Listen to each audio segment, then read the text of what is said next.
La noción de la importancia geoestratégica de Rapa Nui en el Pacífico y en el mundo tuvo una serie de altos y bajos durante el siglo XIX y el siglo XX. Policarpo Toro la comenzó a vender al gobierno chileno para justificar que el Estado anexara la isla bajo su soberanía. Sin embargo, después del fracaso de la colonización en 1892, esta idea de que la isla era importante en su posición estratégica decayó notablemente. Sin embargo, varias décadas después, en 1914, la flota alemana comenzó a utilizar la isla como base de operaciones y dio un gran impulso nuevamente a la idea de que la isla era importante estratégicamente hablando.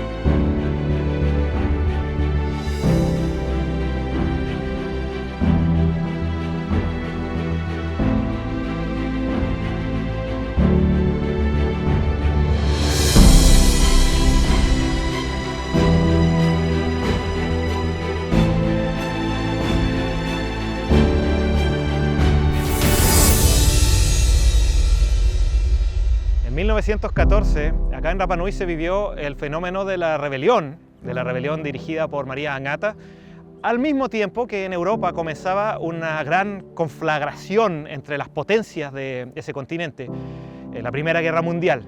Esa guerra mundial, por supuesto que tuvo efectos por todo el planeta y tuvo efectos en el Pacífico también. La flota alemana de Graf von Spee, que era un escuadrón que venía desde el sudeste asiático, pasó por Tahití y bombardeó Papeete, porque Papeete era parte de Francia en esa época. Entonces destruyeron bastante en Papeete, hubo muertos allá, y después de eso establecen comunicación inalámbrica con otros barcos alemanes que había en el Pacífico, más cerca de la costa de Sudamérica, para reunirse y establecer como punto de encuentro Rapa Nui. La intención era que los buques de guerra más potentes fueran abastecidos de carbón por los barcos que estaban más cerca de Sudamérica. Así que de pronto la isla empezó a verse, desde Rapa Nui se empezó a ver, desde ambas direcciones, cómo venían humos acercándose. Los más grandes, las columnas de humo más grandes se acercaban desde el oeste y unas columnas más pequeñas se acercaban desde el este. Rapa Nui pasó a ser el punto de encuentro de una de las flotas más poderosas que se encontraba en el Océano Pacífico. Rapa Nui era un lugar totalmente aislado del planeta que recibía noticias solamente cuando llegaba un barco extranjero. Por ende, como desde el inicio de la guerra en Europa, no había venido ningún barco extranjero para acá, aquí nadie sabía, ni los Rapa Nui, ni los extranjeros que quizás conocían un poco más del mundo exterior. En esa época estaba Vicente Pont en la isla, pero Vicente Pont llevaba casi 40 años viviendo en la isla, 30 años viviendo en la isla. Estaba Henry Percival Edmunds, que estaba en la isla desde 1905. Estaba José Ignacio Vives Solar, que había llegado a mediados del año 14, pero que tampoco había recibido ninguna noticia de la guerra en Europa, que había comenzado. Entonces nadie se podía imaginar una situación como la que realmente estaba ocurriendo, hasta que aparecen estos barcos en los cuales todos se preguntaban ¿qué es esto? ¿Por qué llegan estos barcos para acá? Vives Solar y Edmunds tienen dos relatos en los cuales Vives Solar, por una parte, cuenta que llega un grupo de Rapa Nui que trabajaba con él en el sector donde se instalaría la casa de la subdelegación, cerca del antiguo cementerio, que le golpean la puerta a estos Rapa Nui y le dicen que hay unos humos que se acercan. Entonces van a caballo rápidamente a un punto alto a observar estos humos, al Terevaca. Y desde el Terevaca miran y Vives dice que no ve nada. Pero como los isleños insisten e insisten e insisten, claro, los Rapa Nui siempre mirando el horizonte ya tenían la vista muy acostumbrada, y de hecho los polinésicos eran muy asiduos a este tipo de observación. Por algo los barcos balleneros siempre llevaban polinésicos a bordo. Entonces los Rapa Nui insistían, ahí vienen unos barcos. Después de como una hora, Vives finalmente logra ver las columnas de humo que se están acercando. Y Henry Percival Edmunds, que se les une y los acompaña, también se da cuenta y empieza el debate entre ellos. ¿Qué será? ¿Qué está pasando? ¿Por qué tantas columnas de humo? Rapa Nui nunca había visto una reunión tan grande de barcos acá, donde el primer día llegan 5 y al otro día llegan 6 más. Y termina habiendo 11 barcos alemanes frente a la costa de Hangaroa. Henry Percival Edmunds, el administrador de la compañía, que a esas alturas solo era administrador después de la rebelión de Angata, ya no tenía el rol de subdelegado marítimo. Ese rol lo tenía José Ignacio Vives Solar, que representaba a Chile en la isla. Ellos dos salen en un bote, acompañados de algunos Rapa Nui, bogadores especialmente, y se acercan al buque insignia alemán, el Scharnhorst. Son invitados a bordo con una escalera de cuerda, pero no los dejan pasar más allá, no les hacen un tour por el barco como era cortesía en esa época, y en el lugar donde los aceptan, les cuentan brevemente que estaban haciendo simplemente estudios científicos, un trabajo sobre comunicación inalámbrica entre distintos barcos en el océano. Vives queda muy intrigado y queda un poco choqueado por la falta de cortesía, pero Edmunds queda muy feliz de esa visita porque logra vender un montón de ganado de la compañía a los alemanes, precisamente porque los alemanes necesitaban carne, necesitaban provisiones para la tripulación.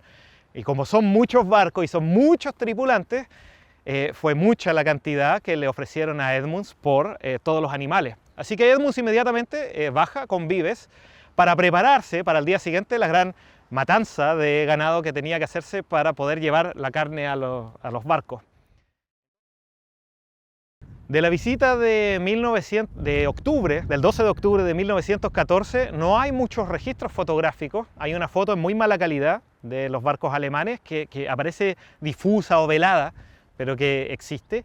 Y hay algunas fotos también de los tripulantes alemanes ayudando a sacrificar a los animales, que esa sí fue tomada por Edmunds, un poco quizás en ese momento todavía orgulloso de la venta que había conseguido hacer. Sin embargo, esa alegría de Edmunds pronto va a pasar a un sentimiento totalmente diferente. Entre las actividades que hicieron los alemanes durante los 6 días de estadía en octubre de 1914, una fue recorrer la isla, por supuesto, además de la matanza de corderos, y el recorrido por la isla fue solamente posible en parte gracias a la rebelión de Angata. Gracias a la rebelión de Angata, los Rapa Nui habían recuperado control sobre al menos algunos de los caballos que sentían que les pertenecían. Entonces los isleños lo que más hacen es acercarse al puerto cuando los alemanes desembarcan y ofrecer sus caballos a los alemanes como en arriendo a cambio de uniformes militares, de marino, u otros utensilios o bienes, herramientas que pudieran recibir a cambio. Entonces los alemanes en los caballos de los Rapa Nui se dirigen a distintas partes de la isla para observar, para reconocerla y se dan cuenta de la situación particular que ésta tenía. Sin embargo, cosa muy importante es que en la isla estaba en esa época el matrimonio de Catherine Routledge y William Scoresby Routledge. Durante la presencia de los alemanes, los ingleses Routledge tenían una intuición de que había algo muy raro que estaba pasando y de hecho ya tenían más noticia que Vives y que Edmunds de que había ciertas fricciones en Europa que podían detonar una guerra en algún momento.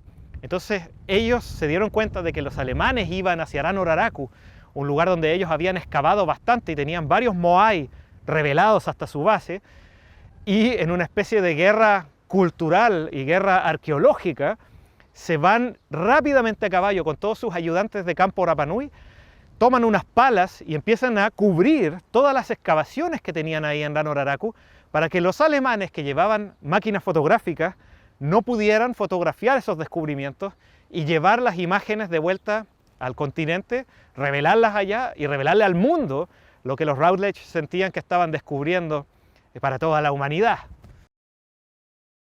El año 1913 había llegado a la isla un alemán cuyo apellido no es muy conocido, unos le dicen Gomorra o Gomoyo, no se sabe bien cuál era su nombre, pero este alemán que estaba acá había venido a plantar tabaco, tenía mucha experiencia plantando en África, estuvo como un año en la isla más o menos, y venía a ver la factibilidad de que el tabaco se diera acá. Como era el único que hablaba alemán en la isla en esa época, él abordó el barco y a diferencia del trato que recibieron Vives y Edmunds, este alemán tuvo mucha camaradería con sus colegas allá arriba y mientras tomaban cerveza y mientras subían los niveles etílicos, empezó a escuchar información confidencial, información clasificada.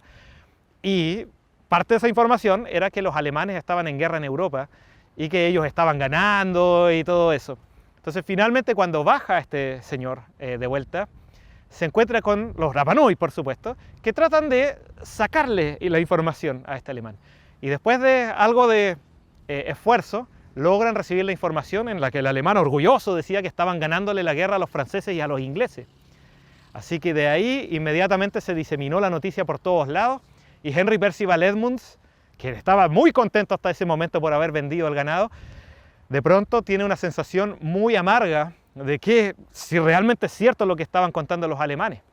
Así que finalmente el último día de la presencia de la flota se dirige al comandante von Spee, un noble alemán, capitán de la armada, a hablar con Edmunds, le agradece por la venta, le ofrece pagarle en oro que traían desde el sudeste asiático, pero Edmunds dice que prefiere que le haga un cheque. El alemán le hace un cheque, se lo entrega y le dice muchas gracias por todo, pero lamento informarle que nuestros países se hallan en guerra en este momento. Acto seguido, el alemán se da vuelta, se devuelve a su barco y los barcos alemanes se van y se pierden por el horizonte. Edmunds queda congelado por un momento y lo primero que hace a continuación es tomar una pluma, una hoja de papel y comienza a escribir una carta hacia Inglaterra, excusándose por lo que había pasado, aseverando que él no había querido ayudar al enemigo si es que la noticia llegaba para allá de que él había ayudado a los alemanes vendiéndoles ganado, sino que él no tenía forma de saber que había guerra en Europa entre los alemanes y los ingleses y que por eso había vendido el ganado. Lo que es extraño es que en las siguientes visitas de los barcos alemanes, Edmunds volvió a venderle ganado a los alemanes. En esta imagen de 1918 se puede ver cómo Henry Percival Edmunds ya no tenía problemas en fotografiarse con oficiales alemanes.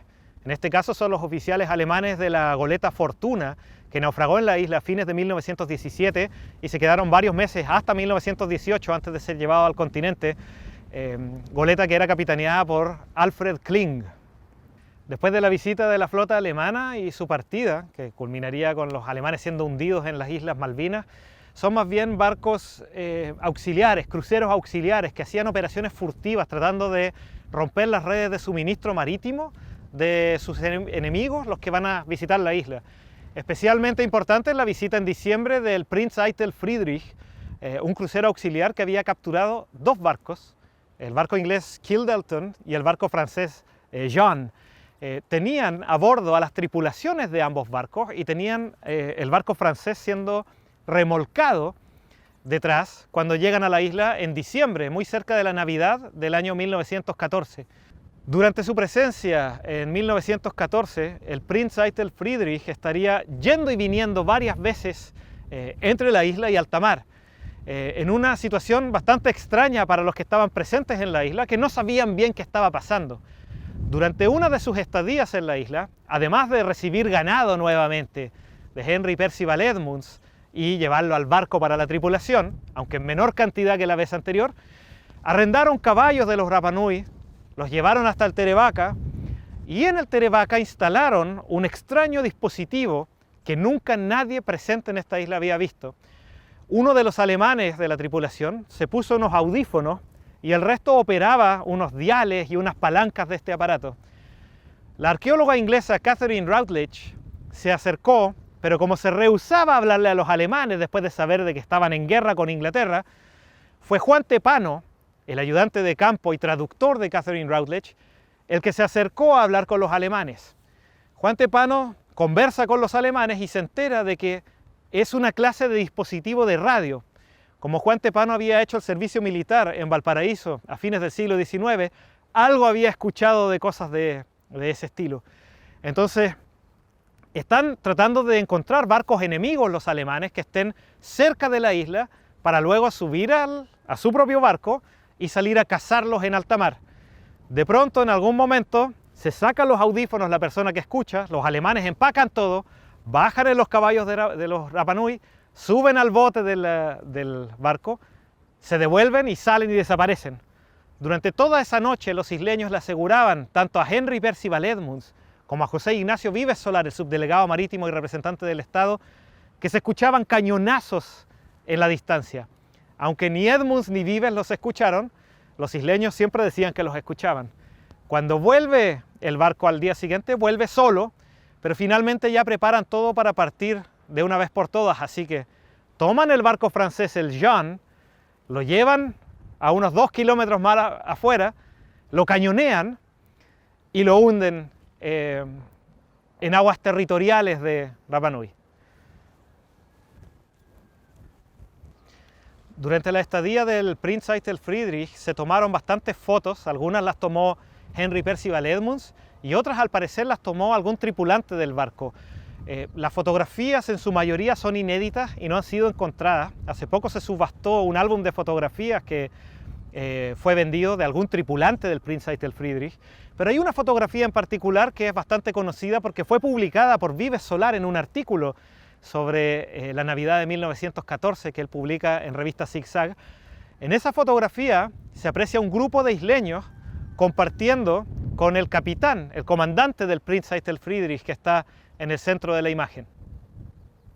Al lado izquierdo de la imagen aparece el subdelegado marítimo José Ignacio Vives Solar, que estuvo en su cargo entre 1914 y 1917 y volvió a la isla en algún momento en 1918. A su lado, a la derecha, aparece Alejo Rapu Teara Jiva, o Alejo Rapu Caín Jiva, llamado Panamá, que aparece fumando, parece un cigarro o con algo en su boca. Luego aparece María Rosario Jereveri, llamada Rimpana, que está con un sombrero, un pañuelo negro y el pelo tomado. Normalmente ella aparece con el pelo largo en la mayoría de las imágenes, pero acá aparece con el pelo bien tomado. Detrás de ella está Amelia Tepano Ica, muy joven en esos tiempos, le decían Tete, la maestra del Kaikai, la que llevó el Kaikai hacia las generaciones siguientes. Y frente a María Rosario Jereveri aparece un niño que está apoyado con los brazos en el suelo, sin pantalones. Ese niño es León Tuki Hey, que a esa fecha debe haber tenido unos 5 años de edad aproximadamente. Después aparece una mujer que no ha sido bien identificada aún, pero que está ahí, quizás comparando con más fotografías antiguas ese rostro, se podría llegar a determinar quién es. Y después en el centro está este hombre extranjero, blanco, rubio, con una corbata y ese sombrero. Ese hombre es aparentemente el capitán del Prinz Eitel Friedrich, Max Tirigens. Luego, a la derecha, aparece Micaela Tuki Kaituoe, llamada Papa.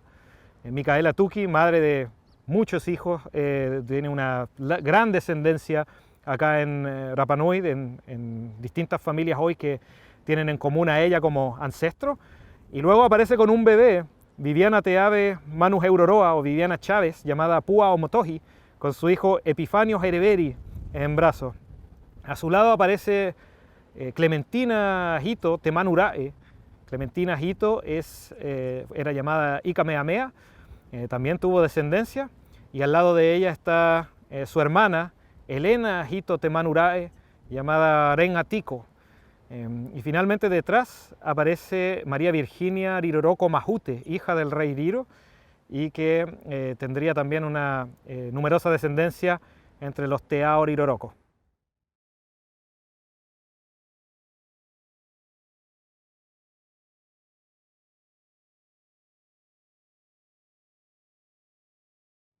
Antes de que los alemanes hundieran la goleta francesa Jeanne, los Rapa Nui se acercaron al capitán, al comandante Tirigens, se subieron a bordo del Prinz Eitel Friedrich y le solicitaron que esperara, porque la goleta francesa tenía una serie de insumos y recursos que eran tremendamente necesarios en la isla.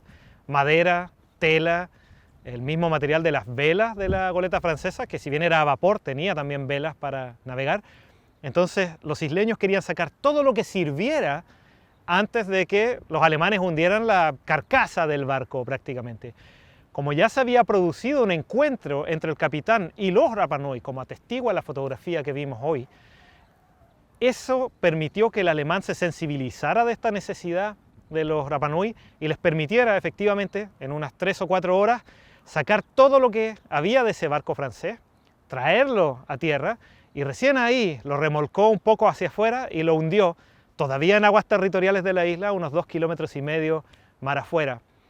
Las tripulaciones que quedaron acá, de franceses e ingleses, que fueron todos en su plenitud dejadas en la isla, los franceses y los ingleses tuvieron que pasar meses acá, hasta que un barco sueco llamado Nordic finalmente los recogió y los llevó de vuelta hacia Europa. Uno de los marinos ingleses, David Scott Campbell, fallece en la isla en 1915 en una epidemia de disentería en la que también mueren algunos Rapanui. Y de los franceses dejaron aparentemente algunos descendientes en la isla, entre los cuales se encuentra don Napoleón Ica, quien dejó una numerosa familia entre los Ica Paoa, y doña Carmela Tuqui, que dejó una numerosa descendencia entre los Patee Tuqui acá en Rapanui. Así que el legado de estos tripulantes extranjeros que hubo acá en la isla quedó también en la genealogía y en los genes de los Rapanui de esos años. En términos estratégicos globales, sin embargo, no hubo cambios sustanciales en la isla. Si bien en estos años, en 1914 hasta 1918, durante la Primera Guerra Mundial, parecía que la isla finalmente iba a tomar el rol estratégico global que Policarpo Toro había anunciado alguna vez por 1888, esta situación no se vio así en el periodo de entreguerras. Terminada la guerra, no hubo más barcos que pasaran por Rapanui. Durante el resto de la década de 1910 y 1920, solamente siguió siendo el barco anual chileno, la corbeta General Baquedano, y uno que otro velero civil que visitaba la isla cada cierto tiempo. Entonces, otra vez, la noción de la tan cacareada importancia geopolítica de la isla declina, por lo menos hasta la década de 1930, cuando la isla estuvo a punto de ser potencialmente vendida a potencias extranjeras.